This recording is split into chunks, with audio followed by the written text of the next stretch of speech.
ലോകത്തിലെ തന്നെ നാലാമത്തെ സൈനിക ശക്തിയാണ് ഇന്ത്യ. ആ ഇന്ത്യയുടെ സൈനിക കരുത്ത് കൂട്ടുന്ന പോർ വിമാനങ്ങൾ ഏതൊക്കെ എന്നതിൽ ഏറ്റവും പ്രധാനപ്പെട്ടതാണ് റഫേൽ.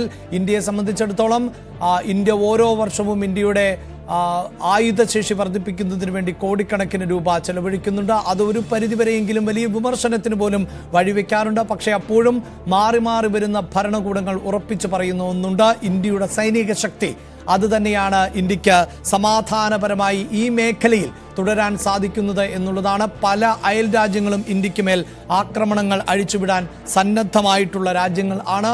മാറുന്ന അച്ചുതണ്ടുകൾക്ക് അനുസരിച്ച്, ലോകക്രമത്തിനനുസരിച്ച് ഇന്ത്യയിലേക്ക് ഏത് നിമിഷവും ആക്രമണങ്ങൾ ഉണ്ടാകാം. അതിപ്പോൾ ചൈനയുടെ ഭാഗത്ത് നിന്നോ ഒക്കെ ഉണ്ടാകാം. അതിനെ പ്രതിരോധിക്കണമെങ്കിൽ വളരെ ശക്തമായ ഒരു സൈനിക സംവിധാനം നമുക്ക് ആവശ്യമുണ്ട്. ആ സൈനിക കരുത്ത് വർദ്ധിപ്പിക്കുന്നതിന്റെ ഭാഗമായിട്ടാണ് ഓരോ വർഷവും കൂടുതൽ യുദ്ധ സാമഗ്രികൾ, ഇത്തരം യുദ്ധവിമാനങ്ങൾ, പടക്കോപ്പുകൾ അടക്കം നമ്മൾ സ്വന്തമാക്കിക്കൊണ്ടിരുന്നത്. പക്ഷേ ഇപ്പോൾ തദ്ദേശീയമായി വികസിപ്പിക്കുന്ന യുദ്ധ ഉപകരണങ്ങൾ ആണ് അധികവും ഇന്ത്യ ആശ്രയിക്കുന്നത്. അത്തരത്തിൽ ഇന്ത്യ യുദ്ധ കോപ്പുകളുടെ നിർമ്മാണ രംഗത്ത് അടക്കം തദ്ദേശീയമായി നിരവധി സ്ഥാപനങ്ങൾ ആരംഭിക്കുകയും നിരവധി യുദ്ധക്കോപ്പുകൾ സ്വന്തമായി തന്നെ നിർമ്മിച്ചെടുക്കുകയും ഒക്കെ ചെയ്യുന്ന സാഹചര്യം ഉണ്ട്. പാകിസ്ഥാനും ഇത്തരത്തിൽ തന്നെ സൈനിക ശേഷിയുണ്ട്. പാകിസ്ഥാൻ ഇന്നലെ ഇന്ത്യക്ക് നേരെ തൊടുത്തുവിട്ടത് JF-17 യുദ്ധവിമാനം, F-16 വിമാനങ്ങൾ ആണ്. പക്ഷേ അത് വെടിവെച്ചിടാൻ ഇന്ത്യക്ക് സാധിച്ചു എന്നുള്ളതാണ്. മറ്റൊരു വിവരം ഇപ്പോൾ വരുന്നത്: IPL മത്സരങ്ങൾ താൽക്കാലികമായി മാറ്റിവെക്കുന്നു, താൽക്കാലികമായി നിർത്തിവെക്കുന്നു എന്നുള്ളതാണ്. ഇന്നലെ ഇതുമായി അതിനിടെ മറ്റൊരു വാർത്ത: ഇന്നലെ രാത്രി ഇന്ത്യ നടത്തിയ ആക്രമണത്തിൽ വ്യാപക നാശനഷ്ടങ്ങൾ ഉണ്ടായിരിക്കുന്നുവെന്ന് സ്ഥിരീകരണത്തിലേക്ക് പോകുന്നു. ഇന്ത്യ നൽകിയ ചുട്ട മറുപടി ഇന്ത്യൻ കരസേനയുടെ താവളങ്ങളെ ലക്ഷ്യമാക്കി, വ്യോമത്താവളങ്ങളെ ലക്ഷ്യമാക്കി പാകിസ്ഥാൻ നടത്തുന്ന ആക്രമണത്തിന് ഇന്ത്യ ഇന്നലെ രാത്രി നൽകിയ തിരിച്ചടിയിൽ വ്യാപകമായ നാശനഷ്ടങ്ങൾ പാകിസ്ഥാനിൽ ഉണ്ടായിരിക്കുന്നതിന്റെ സ്ഥിരീകരണത്തിലേക്ക് ഇന്നലെ മാധ്യമങ്ങൾ റിപ്പോർട്ട് ചെയ്തിരുന്നു. വ്യാപകമായ നാശനഷ്ടം, അതായത് പാകിസ്ഥാന്റെ ഉള്ളിൽ കടന്ന് ആക്രമിക്കുന്ന തന്ത്രപ്രധാന കേന്ദ്രങ്ങളിൽ ഇന്ത്യ ഇന്നലെ വലിയ തോതിലുള്ള ആക്രമണമാണ് നടത്തിയത്. തീമഴ പെയ്യിച്ചു ഇന്ത്യയുടെ സൈന്യം എന്നതായിരുന്നു വസ്തുത.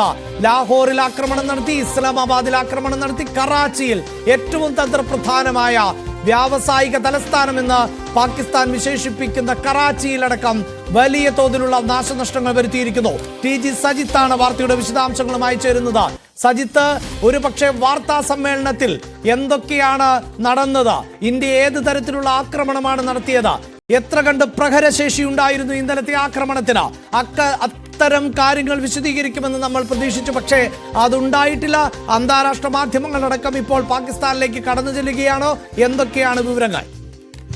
അഭിലാഷ്, കറാച്ചി പോർട്ട് ട്രസ്റ്റിൻ്റെതായ അവരുടെ ഔദ്യോഗിക X അക്കൗണ്ടിൽ വന്ന ഒരു പോസ്റ്റാണ്. ഇതിലാണ് അവർ സ്ഥിരീകരിക്കുന്നത്: കറാച്ചി പോർട്ടിന് ഇന്ത്യൻ വ്യോമാക്രമണത്തിൽ വ്യാപക നാശനഷ്ടമുണ്ടായി. ഞങ്ങളിത് തിരികെ എത്തിക്കാനുള്ള ശ്രമം നടത്തുകയാണ്, ഞങ്ങൾക്കതിനുള്ള ശേഷിയുണ്ട്. ഇതാണ് അതിൻ്റെ ഉള്ളടക്കം.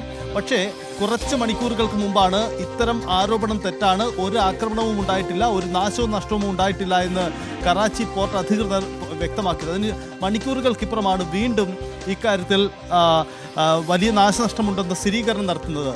എന്തായാലും കറാച്ചി പോർട്ട് ട്രസ്റ്റിൻ്റെ ഔദ്യോഗിക X അക്കൗണ്ടിലാണ് ഇപ്പോൾ ഈ മിനിറ്റുകൾക്ക് മുമ്പ് ഈ പോസ്റ്റ് വന്നിരിക്കുന്നത്.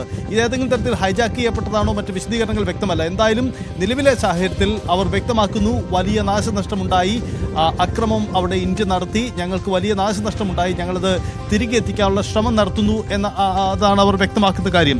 ഈ ഔദ്യോഗിക X അക്കൗണ്ടിൻ്റെ പോസ്റ്റിൻ്റെ കമൻറ്റുകൾ പരിശോധിക്കുമ്പോഴും വലിയ ആശങ്കയോടെയാണ് ഈ കറാച്ചി പോർട്ട് ട്രസ്റ്റിൻ്റെ സ്ഥിരീകരണത്തെ പാകിസ്ഥാൻകാർ തന്നെ നിരീക്ഷിക്കുന്നത്. കാരണം എന്തുകൊണ്ടാണ് ഇതിങ്ങനെ പറഞ്ഞത്? മിനിറ്റുകൾക്ക് മുമ്പ് മറ്റൊന്ന് പറഞ്ഞു, ഇപ്പോൾ തിരുത്തി പറയുന്നു. എന്താണ് സാഹചര്യം? അപ്പോൾ എന്തോ സംഭവിക്കുന്നു എന്നൊരു ആശങ്ക പൊതുവിൽ ഈ ട്വീറ്റിനോട് ആളുകൾ പ്രകടിപ്പിക്കുന്നുണ്ട്. നിലവിൽ പുറത്തു വന്ന ട്വീറ്റിൽ അവർ വ്യക്തമാക്കുന്നു, തുറമുഖത്തിന് വലിയ നാശനഷ്ടം സംഭവിച്ചിട്ടുണ്ട്, തുറമുഖം പൂർവ്വസ്ഥിതിയിലാക്കാനുള്ള നീക്കം ശ്രമിക്കുകയാണ്, ഞങ്ങൾക്കതിനുള്ള ശേഷിയുണ്ട്, ഇന്ത്യയുടെ നീക്കത്തിലാണ് ഞങ്ങൾക്ക് നഷ്ടമുണ്ടായത് എന്നുകൂടി ഇവർ വ്യക്തമാക്കുന്നു എന്നതാണ് സാഹചര്യം. ഞാൻ ആ സെന്റൻസ് ഒന്ന് കോട്ട് ചെയ്യാം. Karachi port has sustained heavy damage following a strike by India, resulting in an unacceptable loss in property. Emergency response efforts are underway. Updates on restoration will be provided regularly. We stand resilient. ഇതാണ് അവരുടെ പോസ്റ്റിന്റെ ഉള്ളടക്കം. എന്തായാലും ഞങ്ങൾ തിരികെ വരും, ഞങ്ങളുടെ ശേഷിയുണ്ടെന്ന് അവകാശപ്പെട്ടുകൊണ്ടുള്ള ഒരു പോസ്റ്റാണ്. പക്ഷേ ഇന്ത്യയുടെ നീക്കം ഈ കറാച്ചി പോർട്ടിൽ വലിയ നാശനഷ്ടമുണ്ടാക്കിയെന്ന ഔദ്യോഗിക ഒരു സ്ഥിരീകരണം കൂടി നടത്തുകയാണ്. ഇന്നലെയാണ് ഇന്ത്യയുടെ നീക്കം ഇത്തരത്തിൽ ഉണ്ടായി എന്നത് വന്ന വാർത്തകൾ. പക്ഷേ അത് പാകിസ്ഥാൻ അധികൃതർ ആദ്യഘട്ടത്തിൽ നിഷേധിക്കുകയായിരുന്നു. പക്ഷേ വീണ്ടും അത് സ്ഥിരീകരിക്കുന്ന തരത്തിലേക്ക് ഈ പോസ്റ്റ് മാറുന്നു എന്നാണ് സാഹചര്യം. INS വിക്രാന്ത് എന്ന ഇന്ത്യയുടെ കുന്തമുന തന്ത്രപ്രധാനമായ നീക്കമാണ് ഉണ്ടായത്. യെസ്, അതായത് സജിത്ത് 3 മണിക്കൂറുകൾക്ക് മുമ്പ് ഇതേ കറാച്ചി പോർട്ട് ട്രസ്റ്റിന്റെ ഒഫീഷ്യൽ എക്സിൽ വന്നത് അങ്ങനെ ഒരു സംഭവമേ ഇല്ല, ഇന്ത്യ വലിയ തോതിലുള്ള നാശനഷ്ടങ്ങൾ വരുത്തി എന്ന തരത്തിലുള്ള പ്രചാരണം നടത്തുന്നു, അതിനെ തള്ളിക്കളയുന്നു. പോർട്ടിന്റെ പ്രവർത്തനങ്ങൾ സാധാരണ നിലയിൽ ഓപ്പറേറ്റിംഗ് നോർമലി ആൻഡ് സെക്യൂർലി എന്നാണ്, സുരക്ഷിതമായി സാധാരണഗതിയിലുള്ള പ്രവർത്തനങ്ങൾ നടക്കുന്നു. എല്ലാ ഫങ്ഷൻസും എല്ലാ ആക്ടിവിറ്റീസും എല്ലാ ഓപ്പറേഷൻസും നോർമൽ റൊട്ടീനിൽ നടക്കുന്നു എന്ന 3 മണിക്കൂർ മുമ്പുള്ള പോസ്റ്റ്. അതിന് പിന്നാലെ ഇതാ ഏതാനും മിനിറ്റുകൾക്ക് മുമ്പ് അടുത്ത പോസ്റ്റ് വരുന്നു. ऐलान एक जरूरी ऐलान समाज फरमाए, तमाम एहलियाने मोहल्ला के लोग के ऊपर रोड वाली तरफ चले जाएं, क्योंकि ये कुछ अदारों का हमें हुक्म है कि आप अपने इस आबादी को यहाँ സജിത്ത്, ഏറ്റവും ഒടുവിൽ പോർട്ട് ട്രസ്റ്റിന്റെ ഭാഗത്ത് നിന്നുണ്ടാകുന്ന ഒഫീഷ്യൽ സൈറ്റിലൂടെ ഒഫീഷ്യൽ അക്കൗണ്ടിലൂടെ വരുന്ന വിവരം അനുസരിച്ചാണ് ഇത്തരത്തിൽ വ്യാപകമായ നാശനഷ്ടങ്ങൾ ഉണ്ടായിരിക്കുന്നു, അത് തിരിച്ചു പിടിക്കും, തിരിച്ചു വരുമെന്ന് പറയുന്നത്. പക്ഷേ ഇതേ എക്സ് അക്കൗണ്ടിൽ തന്നെയാണ് 3 മണിക്കൂറുകൾക്ക് മുമ്പ് ഒരു തരത്തിലുമുള്ള പ്രതിസന്ധിയും പോർട്ട് ട്രസ്റ്റിന് ഇല്ല എന്ന് അവർ വ്യക്തമാക്കിയിരുന്നത്.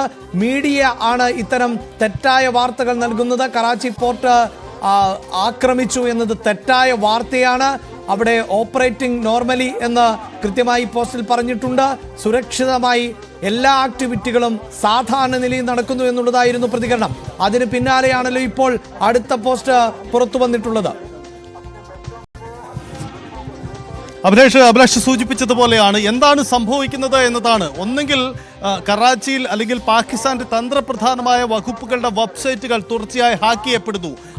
അതായത് ഇവർക്ക് സൈനിക നീക്കത്തിനപ്പുറം മറ്റൊരു സൈബർ യുദ്ധം കൂടി പാകിസ്ഥാൻ നേരിടേണ്ടി വരുന്നു. തന്ത്രപ്രധാനമായ അക്കൗണ്ടുകളെല്ലാം ഹാക്ക് ചെയ്യപ്പെടുന്നു. അതിൽ സ്ഥിരീകരണം വരേണ്ടതുണ്ട്. എന്തായാലും നമുക്ക് തൽക്കാലം ഈ കറാച്ചി പോർട്ട് ട്രസ്റ്റിന്റെ ഔദ്യോഗിക എക്സ് അക്കൗണ്ടിനെ തന്നെ വിശ്വാസത്തിലെടുക്കാം. അവർ വ്യക്തമാക്കുന്നു വലിയ നാശനഷ്ടമുണ്ടായി എന്ന കാര്യം ഔദ്യോഗികമായി തന്നെ അവർ ഇതിലൂടെ വ്യക്തമാക്കുമ്പോൾ സ്വാഭാവികമായും അത് നമുക്ക് ഏറ്റെടുക്കേണ്ടി വരും. അക്രമം സ്ഥിരീകരിച്ചു പാകിസ്ഥാൻ എന്നതിലേക്ക് തന്നെയാണ് കാര്യങ്ങൾ പോകുന്നത്.